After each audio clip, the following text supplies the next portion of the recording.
नमस्कार। मैं Meenakshi Yadav, lecturer SCERT UP Lucknow. सामाजिक अध्ययन के अंतर्गत पिछली क्लास में हमारा टॉपिक भारतवर्ष में प्रथम साम्राज्य की स्थापना था, जिसमें हमने मगध साम्राज्य के उत्कर्ष तथा मगध साम्राज्य को वास्तविक रूप में साम्राज्य का दर्जा प्रदान करने वाले मौर्य शासकों के राजनीतिक इतिहास के बारे में चर्चा की थी। इसी चर्चा को आगे बढ़ाते हुए आज की क्लास में मौर्य सम्राट अशोक के पश्चात मौर्य वंश के पतन के कारण तत्कालीन धार्मिक, सामाजिक, सांस्कृतिक जीवन पर प्रकाश डालते हुए मौर्यकालीन प्रशासन व्यवस्था पर भी चर्चा करेंगे।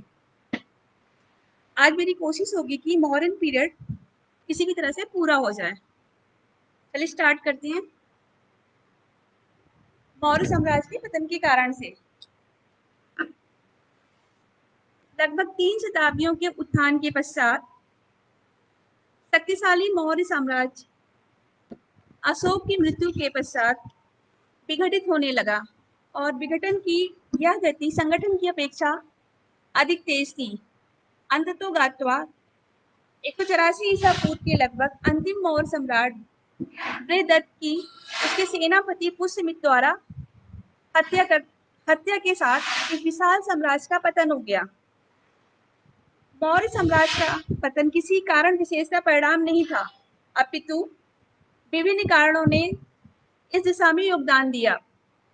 आइए हम वन बाय वन करके इसकी चर्चा करते हैं। क्या कारण थे मौर्यों के पतन के? नंबर 1, ब्राह्मणों की प्रतिक्रिया। अशोक की नीति के चलते ब्राह्मणों में प्रतिक्रिया हुई। इसमें संदेह नहीं कि अशोक की नीति में सहिष्णुता थी और उसने लोगों से ब्राह्मणों का आदर करने को कहा, परंतु उसने पशु पक्षियों के वध को निषिद्ध कर दिया और स्त्रियों में प्रचलित कर्मकांडी अनुष्ठानों की खिल्ली उड़ाई। स्वभावतः इससे ब्राह्मणों की आय घटी। बौद्ध धर्म के प्रचार और अशोक के यज्ञ विरोधी रुख से ब्राह्मणों को भारी हानि हुई, क्योंकि नाना प्रकार के यज्ञों में मिलने वाली दान दक्षिणा पर ही वे अपना जीवन यापन करते थे। अतः अशोक की नीति भले ही सहनशील हो, ब्राह्मणों में उसके प्रति विद्वेष की भावना जगने लगी।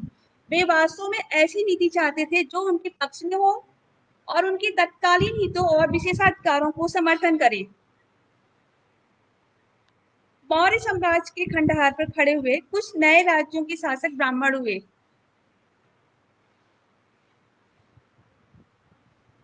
जैसे मध्य प्रदेश और उससे पूर्व में मौर्य साम्राज्य के अवशेषों पर शासन करने वाले शुंग और काणु ब्राह्मण थे।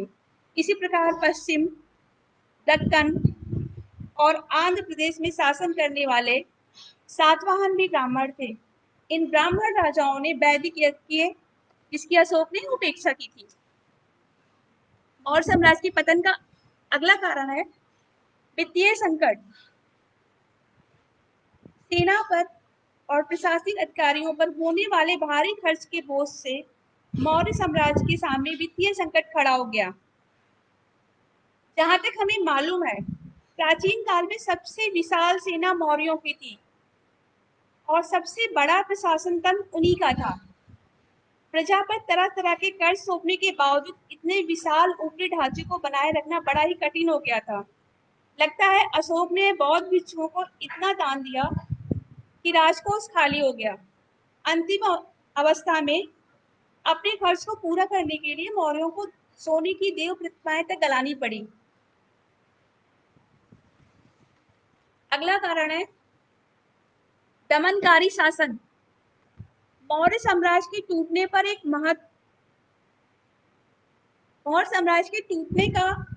एक महत्वपूर्ण कारण था प्रांतों में दमनकारी शासन।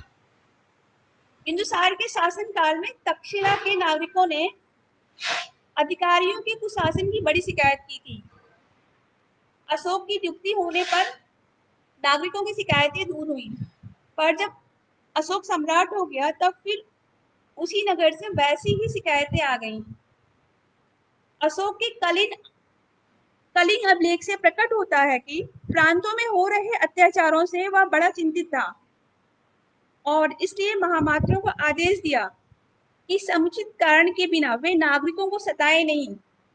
इसी दृष्टि से तोसली, जो कि कलिंग में स्थित है, उज्जैन और तक्षशिला के अधिकारियों के स्थानांतरण की परिपाटी चलाई। उसने स्वयं 256 रातें धम्म यात्रा पर बिताई ताकि इस क्रम में प्रशासन की देखभाल की जाए।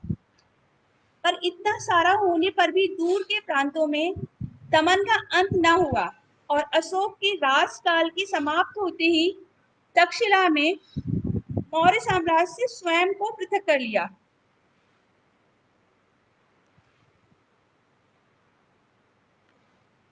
अगला कारण है दूरवर्ती क्षेत्र में ज्ञान की पहुंच। पिछली क्लास में हम चर्चा कर चुके हैं कि किस प्रकार मगध अपनी कतिपय मूलभूत भौतिक उपलब्धियों के कारण फलता फूलता गया। मगध साम्राज्य के विस्तार के फलस्वरूप जैसे ही भौतिक संस्कृति के ये तत्व मध्य भारत, दक्कन और कलिंग पहुंच गए, वैसे ही गंगा के मैदान का, जो साम्राज्य का हृदय स्थल था, वर्चस्व घटने लगा। जैसे जैसे मध्य गंगा क्षेत्र से बाहर वाले प्रांतों में लोहे के औजारों का प्रयोग बढ़ाया गया, वैसे वैसे मौर्य साम्राज्य का विघटन और पतन होता गया। मगध से प्राप्त भौतिक संस्कृति के बदौलत नए नए राज्य स्थापित और विकसित होते गए। इससे यह स्पष्ट हो जाता है कि मध्य भारत में शुंगों को, कणों का, कलिंग चेदियों का और दक्कन में सातवाहनों का उदय कैसे हुआ। नेक्स्ट कारण, पश्चिमोत्तर सीमा प्रांत की उपेक्षा और चीन की महादीवार। अशोक देश और विदेश में मुख्यतः धर्म प्रचार के काम में ही व्यस्त रहा, अतः ध्यान नहीं दे सका कि पश्चिमोत्तर सीमावर्ती धर्मों की रक्षा कैसे हो। पश्चिमोत्तर सीमावर्ती दरों से मेरे ख्याल से आप परिचित होंगे, बोलन, खैबर वगैरह जैसे हैं। आगे बढ़ते हैं। इन दरों से विदेशी आक्रांता जैसे सीथियन और शक लोग निरंतर जो यहाँ वहां भटकते थे, इनकी भारत में आने की संभावना बढ़ गई। ये जो शक और सीथियन लोग थे, खाना बदोश थे। चीन और भारत के साम्राज्य के लिए इसे गंभीर खतरा बना हुआ था। चीन के राजा सी हुआंगती, जिनका टाइम पीरियड है 247 से 210 ईसा पूर्व, इन्होंने अपने साम्राज्य को सीथियन और शकों के हमले से बचाने के लिए एक महादीवार बनाई, लेकिन अशोक ने ऐसा कोई भी उपाय नहीं किया। स्वभावतः जब सीथियन एवं शक भारत की ओर बढ़े, सर्वप्रथम उन्होंने 206 ईसा पूर्व में भारत पर आक्रमण किया। इसके बाद आक्रमणों का तांता लग गया। यह सिलसिला ईस्वी सन के प्रारंभ तक जारी रहा।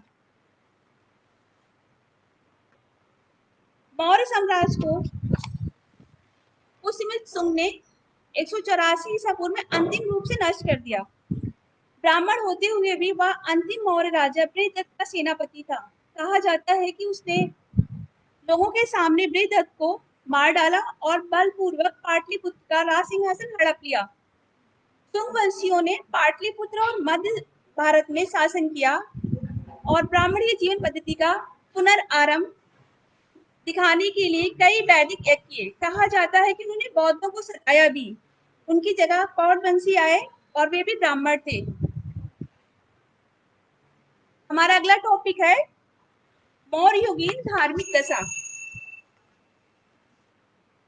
मौर्य काल में अनेक धर्म एवं संप्रदाय प्रचलित थे। इस काल के सम्राटों की धार्मिक विषयों में सहिष्णुता की नीति से विभिन्न मतों एवं संप्रदायों के विकास को अवसर प्राप्त हुआ।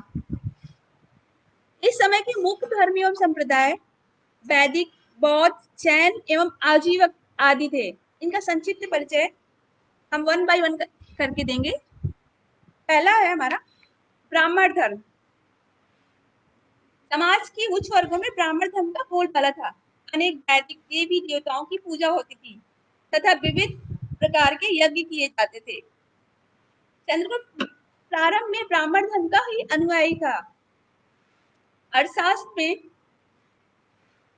अपराजित, अप्रतिहित, जयंत, वैजयंत, शिव, वैष्णव, अश्वनी, श्री मादिरा दुर्गा, जिन्हें दुर्गा कहते हैं, आदिति, सरस्वती, सविता, अग्नि, सोम, कृष्ण आदि देवी देवताओं का उल्लेख मिलता है। पुरोहित लोग यज्ञ करते थे। यज्ञों के अवसर पर पशुओं की बलि दी जाती थी। अगला है बौद्ध धर्म। अशोक के शासनकाल में बौद्ध धर्म को राजकीय संरक्षण प्राप्त हुआ था। उसने यह घोषणा किया, जो कुछ बुद्ध ने कहा है वह सत्य है। अशोक ने इस धर्म के प्रचार में अपने साम्राज्य की सारी शक्ति एवं साधन को नियोजित कर दिया, मतलब लगा दिया। उसके अथक परिश्रम के फलस्वरूप यह धर्म भारत की सीमाओं का अतिक्रमण कर पश्चिमी एशिया तथा श्रीलंका तक फैल गया। अशोक के समय में पाटलिपुत्र में तृतीय बौद्ध संगीति हुई, जिसकी समाप्ति पर विभिन्न दिशाओं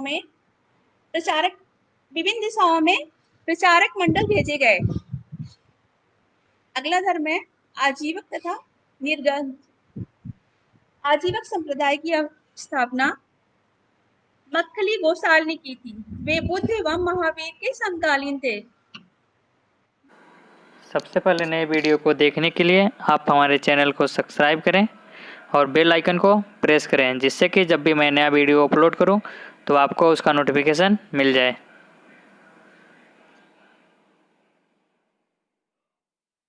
मौर्य युग आते आते यह एक प्रबल संप्रदाय बन चुका था। अशोक के 7वें स्तंभ लेख में आजीवकों का उल्लेख किया गया है तथा महामात्रों को आजीवकों के हित का ध्यान रखने के लिए कहा गया है। निर्गंध से तात्पर्य जैन धर्म से है। अशोक के लेखों में निर्गंथों का उल्लेख हुआ है। परंपरा के अनुसार इस संप्रदाय के महान आचार्य भद्रबाहु ने चंद्रगुप्त को जैन मत में दीक्षित किया था। अशोक का एक उत्तराधिकारी संप्रति जैन परंपरा के अनुसार जैन धर्म का संरक्षक था। अब हम मौर्य काल में देखते हैं कि भक्ति संप्रदाय का उदय हो चुका था। मौर्य युगीन भारत के धार्मिक जीवन में भक्ति संप्रदाय का उदय हो चुका था। बुद्ध को देवता मानकर उनकी धातुओं एवं प्रतीकों की पूजा की जाने लगी। यूनानी लेखकों ने वासुदेव श्री कृष्ण की पूजा का उल्लेख किया है। वासुदेव कृष्ण को हेराक्लीस के नाम से जाना जाता था।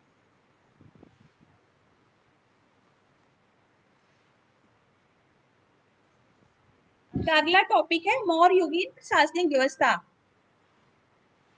मौर्य युगीन प्रशासनिक व्यवस्था से पहले अशोक के धर्म पर हम थोड़ा सा चर्चा करना चाहेंगे। अशोक बौद्ध था और बौद्ध धर्म का प्रचार प्रसार करना चाहता था, परंतु इससे भी अधिक वह उन सामाजिक आदर्शों में विश्वास करता था जो लोगों को शांति और सदाचारी बना सकते थे। इन्हें उसने धम्म कहा। संस्कृत के धर्म शब्द का प्राकृत रूप धम्म है। अपने इस धम्म को उसने अपनी राजज्ञाओं में समझाया है। अशोक की इच्छा थी कि विभिन्न धर्म के अनुयायी आपस में मिलजुल कर तथा शांति से रहें। उस समय के अधिकांश धार्मिक संप्रदाय या पंथ दो समुदायों में बटे हुए थे। एक समुदाय था ब्राह्मण का, दूसरा था श्रमणों का। श्रमणों में बौद्ध, जैन और ब्राह्मणों से मतभेद रखने वाले अन्य धर्मों के साधुओं का समावेश होता था। कभी कभी इन विभिन्न धार्मिक संप्रदाय के बीच जबरदस्त कलह होती थी। अशोक को यह पसंद नहीं था। वह चाहता था कि लोग एक दूसरे से मैत्री रखें तथा युवक लोग बड़े बूढ़ों की आज्ञा माने तथा बच्चे अपने माता पिता का आदेश माने। अशोक ने समाज के विभिन्न वर्गों के बीच धर्म का प्रचार करने के लिए धम्म महामार्ग की नियुक्ति थी। वह कर्मकांडों कर्मकांडों विशेषतः स्त्रियों में प्रचलित अनुष्ठानों एवं रस्मों का विरोधी था। उसने कई तरह के पशु पक्षियों की हिंसा पर रोक लगा दी और उसकी राजधानी में तो प्राणी को मारना पूर्णतः निषिद्ध था। उसने तड़क भड़क वाले सामाजिक समारोहों पर भी रोक लगा दी। अशोक का धर्म संकुचित नहीं था, इसे हम संप्रदायवादी नहीं कह सकते। इस धर्म का व्यापक लक्ष्य था समाज को सुव्यवस्थित बनाए रखना।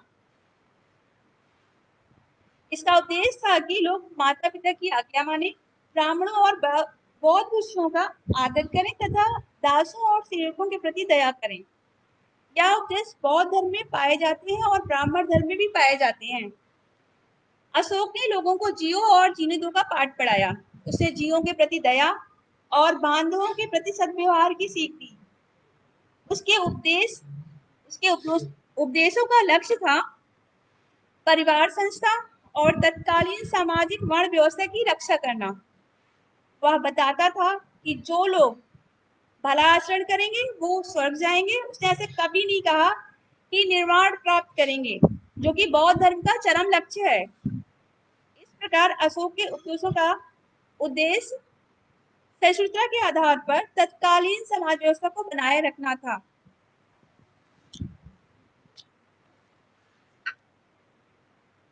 अगला टॉपिक है मौर्ययुगीन प्रशासनिक व्यवस्था। मौर्यों ने बड़ा ही विस्तृत प्रशासन तंत्र स्थापित किया। इसकी झलक हमें मेगास्थनीज की पुस्तक इंडिका और कौटिल्य के अर्थशास्त्र में मिलती है। मौर्ययुगीन इस पिक्चर में जो स्क्रीन पे आपको दिखाई दे रही है, इसमें भी आप मौर्ययुगीन प्रशासनिक व्यवस्था की झलक देख सकते हैं। चलिए आगे बढ़ते हैं। मेगास्थनीज यूनान का राजदूत था। उसे सेल्यूकस ने चंद्रगुप्त के दरबार में भेजा था। वह मौर्यों की राजधानी पाटलिपुत्र में रहता था। उसे न केवल पाटलिपुत्र के अपितु सारे मौर्य साम्राज्य का विवरण लिख छोड़ा है। मेगास्थनीज के विवरण को कौटिल्य के अर्थशास्त्र से पूरित किया जा सकता है। इन दोनों स्रोतों के आधार पर हम चंद्रगुप्त मौर्य के प्रशासन तंत्र का खाका खींच सकते हैं। चंद्रगुप्त मौर्य स्वेच्छाचारी शासक था और सारे अधिकार अपने ही हाथों में रखे हुए था। अर्थशास्त्र के अनुसार राजा का उच्च आदर्श होता था। उसका कथन है कि प्रजा के सुख में ही राजा का सुख है, प्रजा के दुख में ही उसका दुख। परंतु हमें मालूम नहीं कि राजा ने इस आदर्श का पालन कहाँ किया। मेगास्थनीज के अनुसार राजा की सहायता करने के लिए एक परिषद गठित थी। बड़े बड़े बुद्धिमान लोग इसके सदस्य थे। इस बात का कोई प्रमाण नहीं मिलता है कि राजा इस परिषद की सलाह मानने को बाध्य था, परंतु ऊंचे अधिकारियों का चयन इस परिषद के सदस्यों में से ही किया जाता था। साम्राज्य अनेक प्रांतों में विभक्त था, पर हर एक प्रांत एक राजकुमार के जिम्मे रहता था। राजकुमार राजवंश की किसी संतान को बनाया जाता था। प्रांत भी छोटी छोटी इकाइयों में विभक्त थे, जैसे ग्रामांचल नगरांचल दोनों के प्रशासन की व्यवस्था थी। खनन से पता चला कि बहुत सारे बड़े बड़े नगर मौर्य काल में थे, जैसे पाटलिपुत्र, कौशाम्बी, उज्जैनी, तक्षशिला, ये चोटी के नगर थे। मौर्य राजधानी पाटलिपुत्र का प्रशासन 6 समितियां करती थी। हर समिति में 5 सदस्य होते थे। ये समितियां सफाई, विदेशियों की रक्षा, जन्म और मृत्यु का लिखना, बाटों और मापों का नियमन और इस तरह के अन्य कार्य करती थी। मौर्य काल के कई प्रकार के बाट हमें बिहार में विभिन्न स्थानों पर मिले हैं। केंद्रीय शासन के राज्य के 2 दर्जन से अधिक विभाग थे, जो कम से कम राजधानी के निकटवर्ती क्षेत्रों में सामाजिक और आर्थिक गतिविधियों पर नजर रखते थे। चंद्रगुप्त के प्रशासन की सबसे बड़ी विशेषता है उसकी विशाल सेना। यूनानी लेखक प्लिनी के अनुसार चंद्रगुप्त की सेना में 6 लाख पैदल सिपाही, 30,000 घुड़सवार, 9,000 हाथी थे। एक दूसरे स्रोत में कहा गया है कि मौर्यों के पास 8,840 रथ थे। इसके अलावा लगता है कि मौर्यों के पास नौसेना भी थी। एगस्टीज के अनुसार सैनिक शासन के लिए 30 अधिकारियों की एक परिषद थी, जो 5-5 सदस्यों की 6 समितियों में विभक्त थी। लगता है कि पैदल, घुड़सवार, हाथी, रथ, नाद और सवारी सेना के लिए इन 6 अंगों में से हर एक का प्रबंध एक-एक समिति को सौंपा गया था।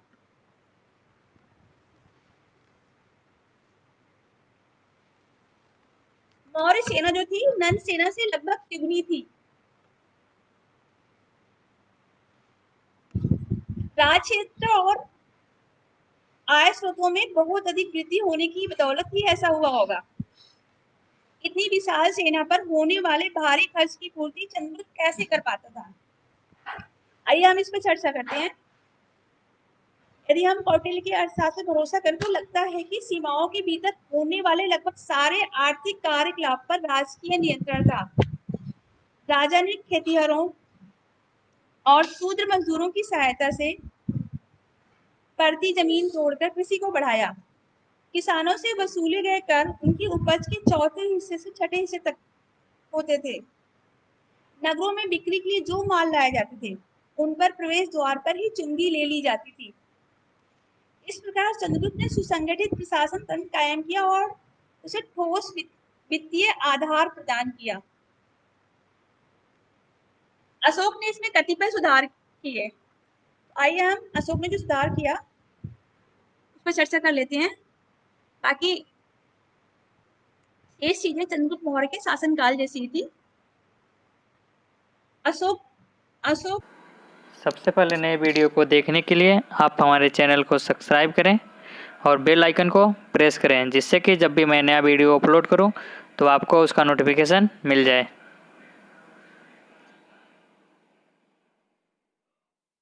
अशोक की राजज्ञाओं में उसके शासन संबंधी विचारों की जानकारी मिलती है। उसका मत था कि प्रजा के साथ वैसा ही व्यवहार करना चाहिए जैसा कि पिता अपने बच्चों के साथ करता है। अपनी राजज्ञाओं में वह अक्सर कहता है कि सभी मनुष्य मेरे बच्चे हैं। जिस प्रकार पिता अपने बच्चों का पालन पोषण करता है, उसी प्रकार राजा को भी अपनी प्रजा की देखभाल करनी चाहिए। अशोक विविध प्रकार से प्रजा की देखभाल करता था। उसे नगरों को एक दूसरे से जोड़ने के लिए अच्छी सड़कें बनवाई, सड़कों के किनारे छायादार वृक्ष लगवाए, पानी के लिए कुएं खुदवाए और थके मादे यात्रियों के विश्राम के लिए धर्मशालाएं बनवाई। अशोक अपनी राजधानी पाटलिपुत्र से शासन करता था। उसे सलाह देने के लिए एक मंत्री परिषद थी और उसके आदेशों के पालन करने के लिए अनेक अधिकारी थे। साम्राज्य को पहले की भांति ही 4 बड़े प्रांतों में बांटा गया था। प्रत्येक प्रांत का शासन एक राज्यपाल संभालता था। अशोक ने अपने समय में एक नए अधिकारियों की नियुक्ति की, जिन्हें हम धर्म महामात्र के नाम से जानते हैं। ये अधिकारी सारे देश का दौरा करते थे, स्थानीय कामों की जांच पड़ताल करते थे और लोगों की शिकायतें सुनते सभी को समझाते कि धर्मानुसार आचरण करें और आपस में मिलजुल कर रहे।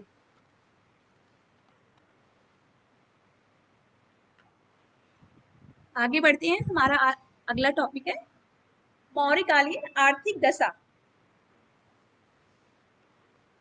मौर्य युग में कृषि अधिकांश जनता के जीवन का आधार थी। भूमि राजा तथा कृषक दोनों के अधिकार में होती थी। कृषि को क्षति पहुंचाने वाले कीड़े मकोड़े तथा पशु पक्षियों को नष्ट करने के लिए राज्य की ओर से गोपालक और शिकारी नियुक्त किए जाते थे। सिंचाई की उत्तम व्यवस्था थी। मेगास्टीनिस के अनुसार भूमि का अधिकांश भाग सिंचित था। अर्थशास्त्र से पता चलता है कि चंद्रगुप्त के समय में पशुधन विकास के लिए एक विशेष विभाग था जो पशुओं के भरण पोषण एवं उसकी चिकित्सा आदि की उचित व्यवस्था करता था। मौर्य युग में व्यापार व्यवसाय की उन्नति हुई। मौर्य सम्राटों ने सड़कों के निर्माण तथा एकात्मक शासन व्यवस्था की स्थापना करके भारतीय उपमहाद्वीप में व्यापार को प्रोत्साहन दिया। आंतरिक एवं बाह्य दोनों ही व्यापार प्रगति पर थे। इस समय का भारत का बाह्य व्यापार सीरिया, मिस्र तथा अन्य पश्चिमी देशों के साथ होता था। यह व्यापार पश्चिम में भृगुकुश जो गुजरात का आधुनिक भड़ौत जनपद है तथा पूरब में ताम्रलिप्ति बंगाल की खाड़ी के पास स्थित आधुनिक मिदनापुर जो पश्चिमी बंगाल में है, तो इन दोनों बंदरगाहों के द्वारा व्यापार किया जाता था। पहला कौन सा है? भृगुकुश, दूसरा ताम्रलिप्ति। आगे बढ़ती है। देश के भीतर उद्योग धंधे काफी विकसित थे। उद्योग धंधों की संस्थाओं को श्रेणी कहा जाता था। जातक ग्रंथों में 18 प्रकार की श्रेणियों का उल्लेख है, जैसे काश्तकारों की श्रेणी, लोहारों की श्रेणी, चर्मकारों की श्रेणी, चित्रकारों की श्रेणी आदि। श्रेणियों के अपने न्यायालय होते थे जो व्यापार व्यवसाय संबंधी झगड़ों का निपटारा करते थे। मौर्य युग तक आते आते व्यापार और व्यवसाय में नियमित सिक्कों का प्रचलन हो चुका था। सिक्के जो है सोने, चांदी तथा तांबे की बने होते थे। इन सिक्कों को निष्ठ स्वर्ण कहा जाता था। चांदी के सिक्कों को करसपड़ या धरण कहा जाता था। तांबे के सिक्के मासक कहलाते थे। अर्थशास्त्र में हमें राजकीय टकसाल का भी उल्लेख मिलता है। एक बहुत ही इंटरेस्टिंग फैक्ट है, मेगास्टीनिस और कौटिल्य के अनुसार मौर्य काल में जनगणना के लिए एक अस्थायी विभाग की स्थापना की गई थी। आगे बढ़ते हैं। मौर्य काल में निर्धन व्यक्तियों को धनी व्यक्तियों तथा साहूकारों के शोषण से बचाने के लिए उनके द्वारा दिए जाने वाले धन पर ब्याज की दर निश्चित कर दी गई थी। जनता को अकाल, बाढ़, अग्नि जैसी दैवीय आपदाओं से बचाने के लिए राज्य की ओर से व्यापक प्रबंध किए गए थे। बाढ़ आने तथा आग लगने पर भी राज्य की ओर से राहत कार्य किए जाते थे। अशोक के लेखों से पता चलता है कि राज्य की ओर से मनुष्यों की चिकित्सा के साथ ही पशुओं की चिकित्सा का भी समुचित प्रबंध कराया जाता था। नगरों में सफाई की व्यवस्था बहुत अच्छी थी। इन सबसे यह स्पष्ट हो जाता है कि हमारा जो मौर्य युग था वो कल्याणकारी राज्य की अवधारणा को चरितार्थ कर रहा था। नेक्स्ट टॉपिक है हमारा मौर्यकालीन समाज।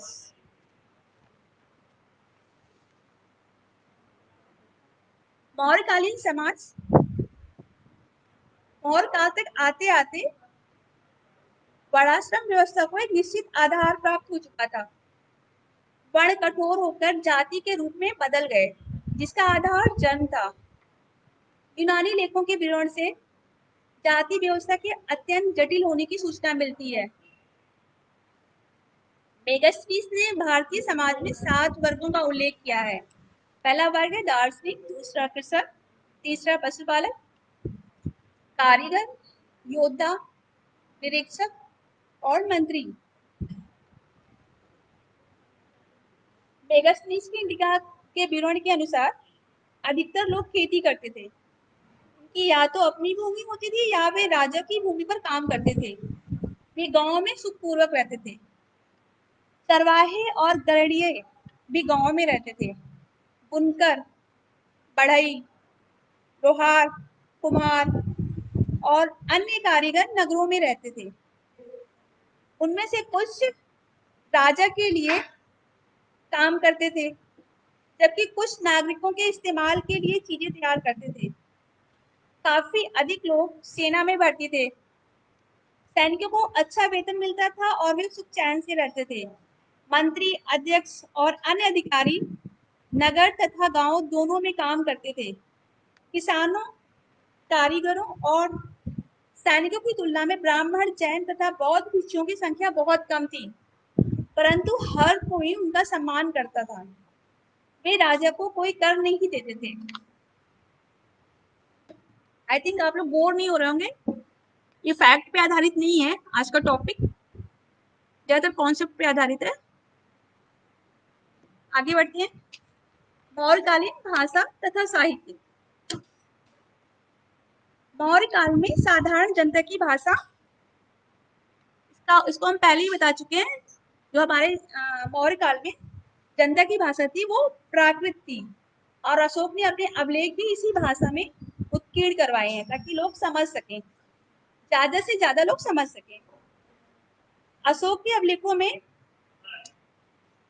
प्राकृत भाषा के साथ ब्राह्मी लिपि मिलती है मुख्य रूप से, लेकिन पश्चिमोत्तर में से सीमित रूप से खरोष्ठी लिपि का प्रयोग किया है। जो खरोष्ठी लिपि हमारी दाई से बाई ओर लिखी जाती है। अशोक ने प्राकृत को ही राजभाषा का दर्जा दिया क्योंकि ये साधारण जनता की भाषा थी। अब हम कुछ मौर्य की साहित्यिक कृतियों पे चर्चा कर लेते हैं। इस समय का जो साहित्य है बहुत ही कम ज्ञात है।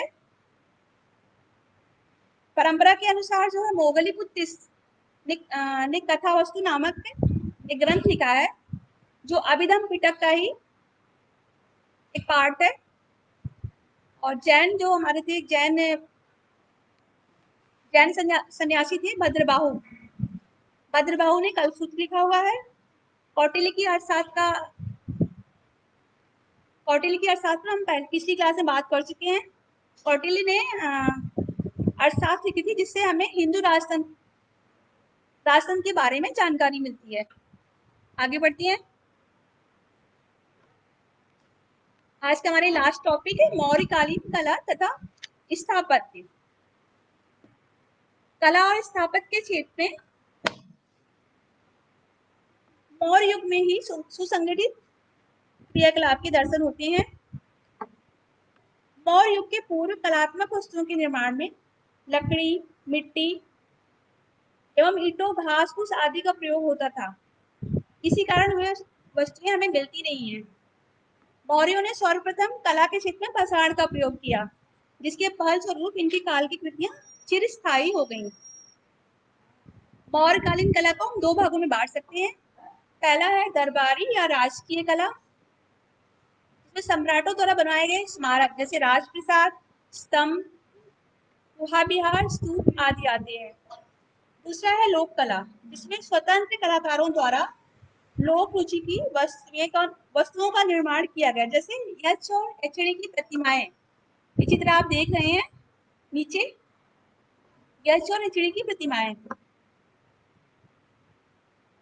अशोक के राजकीय कला के अंतर्गत जो अशोक की स्तंभ है वो मौर्य युगीन वास्तुकला के सबसे अच्छे उदाहरण है, जिस पर अशोक द्वारा अपनी राजज्ञाएं खुदवाई गई हैं।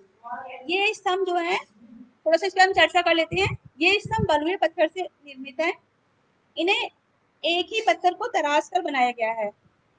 इन पर चमकदार पालिश की गई है। इन स्तंभों को बिना चौकी के भूमि पर टिकाया गया है। इनके शीर्ष पर पशुओं जैसे हाथी, सांड या सिंह की प्रतिमा बनाई गई है।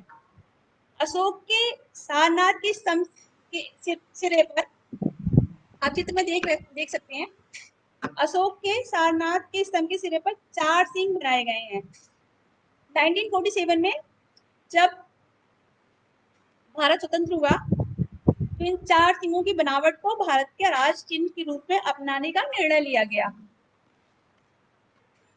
आज का टॉपिक यही समाप्त होता है। टॉपिक के अंत में कुछ अभ्यास प्रश्न आपको दिए जा रहे हैं, जैसे इसको नोट डाउन कर लीजिए। साम्राज्य के रूप में मगध के उत्थान के कारणों की विवेचना, मौर्य साम्राज्य की प्रशासन पद्धति का वर्णन करें,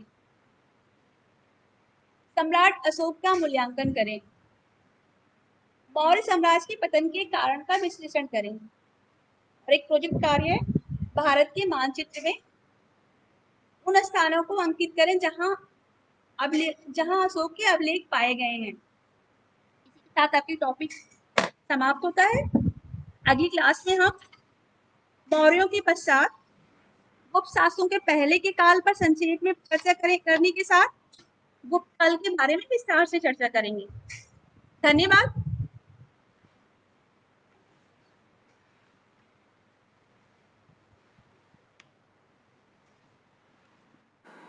सबसे पहले नए वीडियो को देखने के लिए आप हमारे चैनल को सब्सक्राइब करें और बेल आइकन को प्रेस करें, जिससे कि जब भी मैं नया वीडियो अपलोड करूं तो आपको उसका नोटिफिकेशन मिल जाए।